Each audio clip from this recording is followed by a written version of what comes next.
दोस्तों, आप सबको मेरी प्यार भरी नमस्कार। आज मैं बाबा नानक जी की एक वाणी लेके आया हूं, जिसका हम अर्थ समझेंगे और जानेंगे कि बाबा नानक ने हमें क्या संदेश दिया। क्योंकि जैसा आप सब जानते हो कि हर संत हमें एक ही संदेश देता है, लेकिन हम मन के दायरे में रहते हैं, इसलिए हम समझते हैं कि अलग अलग संतों के अलग अलग पंथ हैं। जैसे सिख बाबा नानक को फॉलो कर रहे हैं, रविदासीय जो हैं वो रविदास जी को फॉलो कर रहे हैं, और भी जो पंथ हैं वो किसी और गुरु को फॉलो कर रहे हैं, और अलग अलग पंथों में अलग अलग समूहों में हम बट गए हैं केवल मन के कारण। हमारा मन एक नहीं हो पा रहा है, क्योंकि हम सब बड़ा करने में लगे हैं कि मेरा गुरु बड़ा, कि तेरा गुरु बड़ा, कि उसका गुरु बड़ा। जबकि गुरु जो स्वरूप होता है वो आत्म स्वरूप होता है, वो देह स्वरूप नहीं होता है। जो गुरु आत्म स्वरूप है उसमें आप कैसे जजमेंट करोगे कि कौन बड़ा कौन छोटा। जैसे पानी गिलास में हो, चाहे घड़े में हो, चाहे जग में हो, चाहे कटोरी में हो, पानी में आप कैसे उसको अलग कर सकते हो। पानी में तो फॉर्मूला है पानी का H2O, 2 मॉलिक्यूल हाइड्रोजन के और 1 ऑक्सीजन का। आप उसको कभी भी अलग नहीं कर सकते। आप किसी भी बर्तन में देखोगे आपको वही H2O हाइड्रोजन ऑक्सीजन के मॉलिक्यूल बॉन्ड में मिलेंगे। तो आपने मन के आधार पर सबको अलग अलग कर लिया है कि ये थोड़ा बड़ा है, ये थोड़ा छोटा है। हाँ, लेकिन मैं ये बात जरूर करूंगा कि गुरु और शिष्य का ये तो भेद हमेशा ही रहेगा, क्योंकि गुरु कभी शिष्य नहीं बन सकता, शिष्य कभी गुरु नहीं बन सकता। लेकिन एक समय ऐसा आता है जब शिष्य भी गुरु बन जाता है। जैसे वाणी में आता है कि आपे गुरु आपे चेला, यानी कि वो स्वयं ही गुरु था और स्वयं ही वो चेला बन गया। मतलब कि जब हम आत्म स्वरूप से देखेंगे तो आपे गुरु आपे चेला उस आत्मा के लिए बोला जा रहा है कि वो आत्मदेव आपे गुरु, यानी कि वो गुरु में भी आत्मदेव बोल रहा है और आपे चेला चेले में भी आत्मदेव बोल रहा है। आत्मा ही आत्मा का गुरु और आत्मा ही आत्मा का चेला हुआ पड़ा है।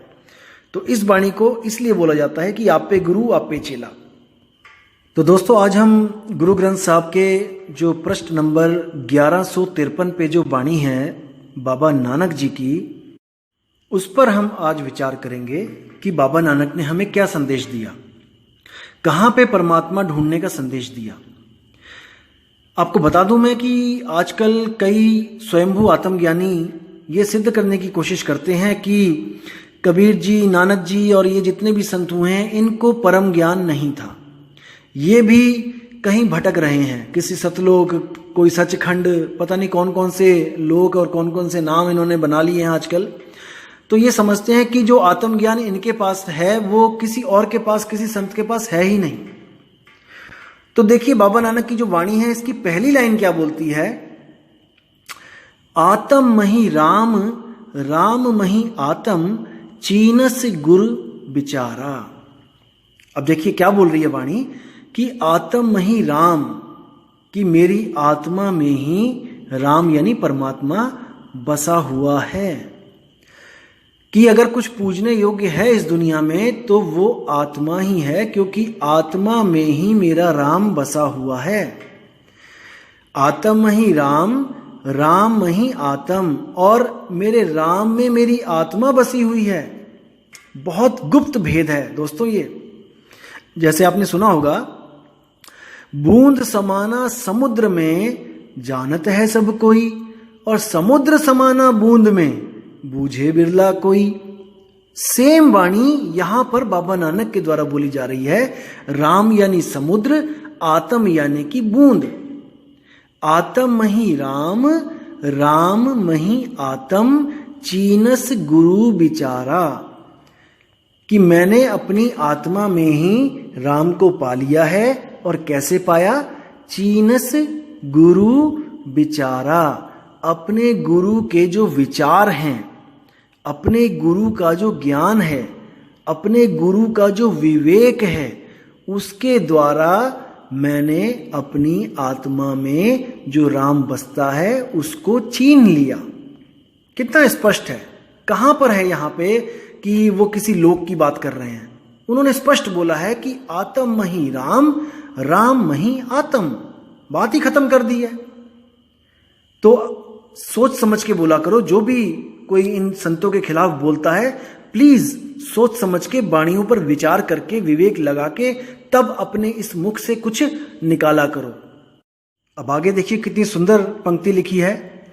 अमृत बाणी शब्द पछाणी, दुख काटे हव मारा। देखिए कितना सुंदर शब्द है कि अमृत बाणी। अमृत बाणी का मतलब वो है जिसको सुनकर मैं अमर हो गया। अब ऐसी कौन सी बाणी है जिसको सुनकर आप अमर हो जाओगे? क्या वो बाणी है जो गुरुद्वारों में चल रही है, या फिर कोई मंदिरों में चल रही है, या किसी नमाज में चल रही है? नहीं, क्योंकि ये जितने भी मंदिर मस्जिद गुरुद्वारों में चल रही है, ये 52 अक्षरों वाली बाणी है, ये बोलने वाली बाणी है, लिखने वाली बाणी है, पढ़ने वाली बाणी है। इसको पढ़ के आप अमर नहीं हो सकते। जिस वाणी की बाबा नानक बात कर रहे हैं वो अमृत वाणी है, वो स्वयंभू है, वो स्वयं से प्रकट होती है, वो स्वयं से ही अस्तित्व में है। उसको कोई लिख या उसको कोई मिटा नहीं सकता। समझो इस बात को। अमृत बाणी शब्द पछाणी, यानी कि मैंने उस वाणी को अनुभव किया जिसके द्वारा मैं अमर हो गया। कैसे अनुभव किया? शब्द पछाणी, गुरु के शब्द को जब मैंने परखा और उसका मैंने जब सिमरण किया, तब मैंने उस अमृत वाणी को अनुभव किया, जो वाणी जुग जुगांतर से बजती आ रही है। एक पल के लिए भी वो रुकी नहीं है। जो आदि सच है, जुगाद सच है भी सच और नानक होसी भी सच है। उस वाणी को मैंने गुरु के द्वारा जब शब्द दिया गया, जो शब्द लिखने बोलने पढ़ने में नहीं आता, तब मैंने जब उसका सिमरण किया। सिमरण का मतलब ये नहीं कि मैंने उसको जपा। सिमरण का मतलब क्या होता है? सिमरण अक्षर आया है संस्कृत भाषा से, जिसको हम कहते हैं स्मरण। स्मरण ही सिमरण बन के आया पंजाबी भाषा में। स्मरण का मतलब होता है किसी को याद करना, ना कि किसी का नाम जपना। जैसे हम कहते हैं कि अपने अपने गुरु को स्मरण करो। जब हम कहते हैं गुरु को स्मरण करो, तो हम गुरु की मूर्त को ध्याते हैं। ध्याना यानी कि ध्यान करना, सिमरण करना, स्मरण करना, याद करना। लेकिन कई संतों ने सिमरण को क्या बना दिया? मंत्र बना दिया कि किसी मंत्र का सिमरण करना है। सिमरण यानी जपना है उसको। बिल्कुल नहीं। श्वासों की माला पे सिमरू में पी का नाम, यानी कि मैं हर श्वास में उसको याद करूं। लेकिन अनाड़ी संतों ने श्वासों की माला पे जपवा दिया। नहीं, बाबा नानक कहते राम राम करता जग फिरे, राम ना पाया जाए। यानी जितना भी राम राम कर लो, कितना भी राम राम कर लो, वो राम ऐसे नहीं मिलेगा, बिल्कुल नहीं मिलेगा, जब तक आपको कोई आत्मज्ञानी गुरु नहीं मिला। राम राम करके आप भटकोगे ही।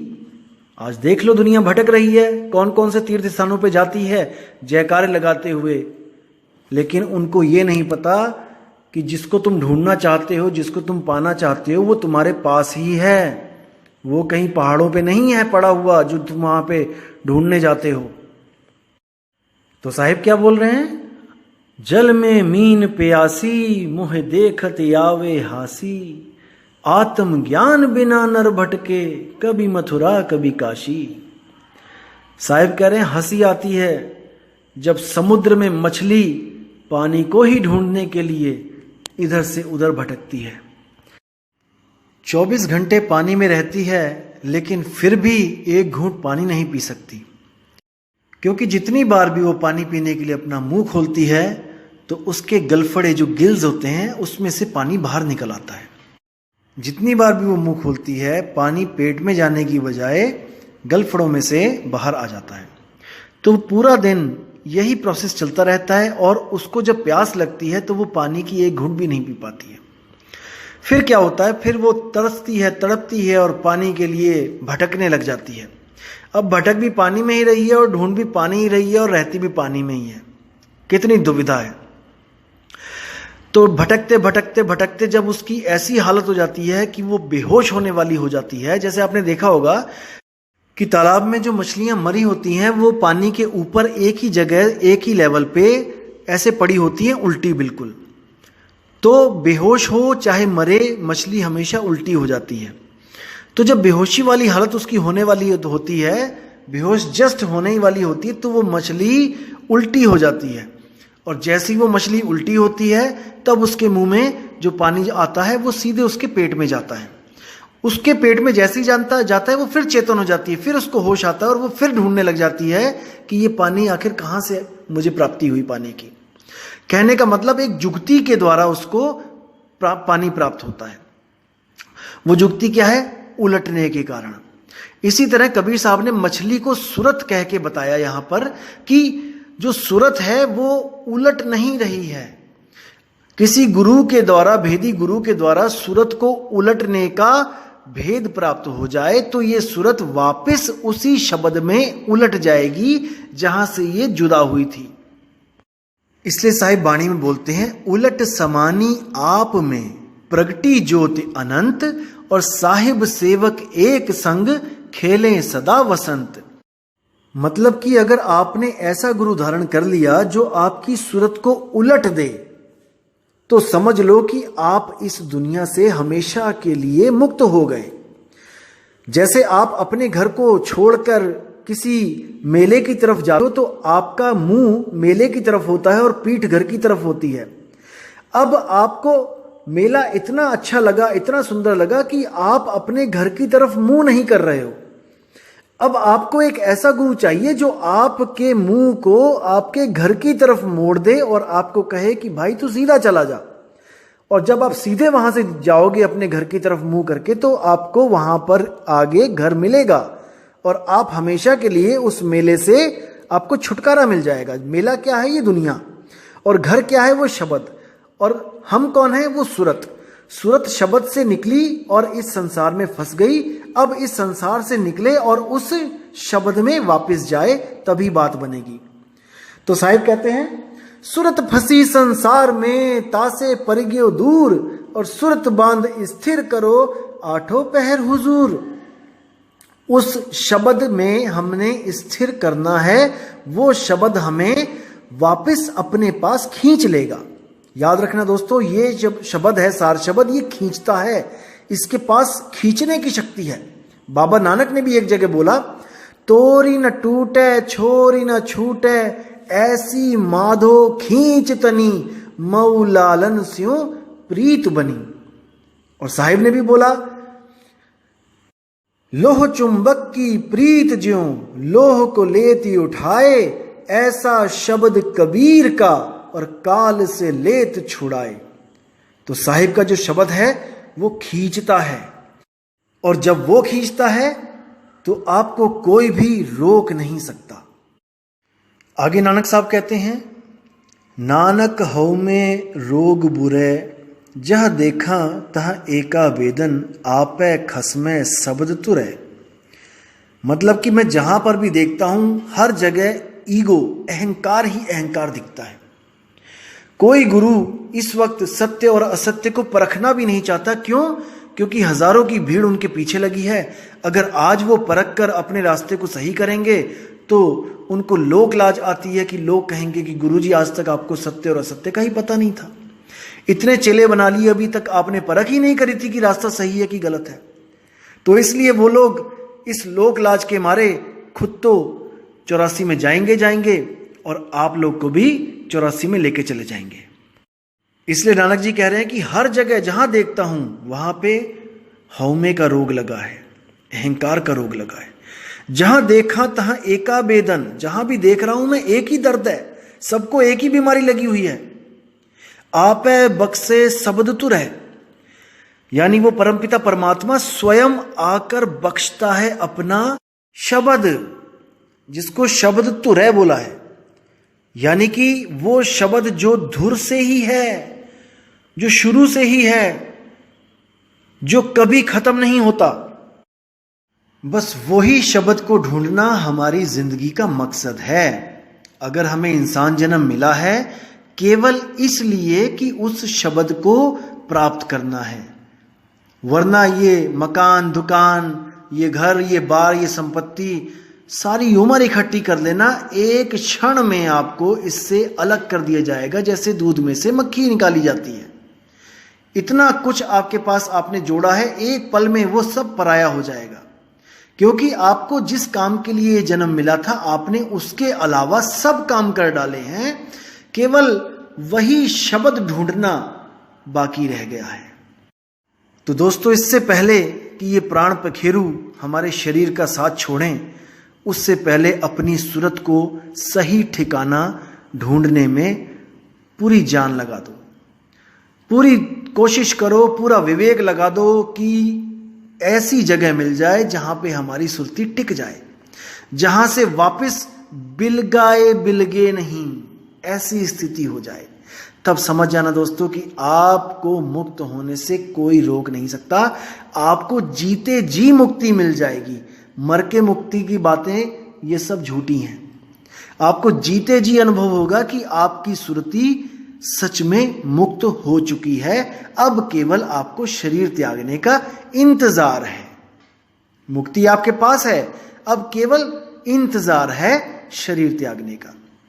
तो साहिब कहते हैं, जिस मरने से जग डरे मेरे मन आनंद, मरकर ही तो पाइए पूर्ण परमानंद। यानी कि आप जीते जी उस मुक्ति को पा जाओगे, लेकिन आप फिर भी इस शरीर में कार्य करने के लिए उस सुरती को वापस भेजोगे, क्योंकि दुनियादारी के काम करने हैं तो बिना सुरती के तो होंगे नहीं। लेकिन जैसे ही ये शरीर छूटेगा, आप पूर्ण मोक्ष को प्राप्त हो जाओगे। अब सुरती को कहीं आना और जाना नहीं पड़ेगा। तो उम्मीद करता हूं दोस्तों, इस वाणी से आपको बहुत लाभ मिला होगा, आपको एक दिशा मिली होगी, एक मार्गदर्शन हुआ होगा आपका कि आखिर हमने करना क्या है, हमने कहां पर परमात्मा को ढूंढना है। तो फिर बोल रहा हूं मैं, आत्म माही राम, राम मही आत्म। इसके अलावा आपको कहीं भी ढूंढने की कोई जरूरत नहीं। संतों पे भरोसा रखो कि संत आपकी भलाई के लिए ही वाणियां लिख के गए हैं। तो दोस्तों, विराम लगाऊंगा और उम्मीद करूंगा कि आपको ये ऑडियो पसंद भी आया होगा और आप अपने चाहने वालों को ये ऑडियो शेयर भी कर सकते हैं, ताकि किसी का कल्याण हो सके, कोई खोजी आत्मा को सही रास्ता मिल सके। तो अब आप लोग से विदा चाहूंगा दोस्तों। आपका दिन बहुत बहुत मंगलमय हो और आप अपने सारे कार्यों को सफल करें। जय गुरु वैराग साहिब, जय गुरु मदन साहिब, जय जय सतगुरु सत्य कबीर साहिब की जय हो। साहिब बंदगी।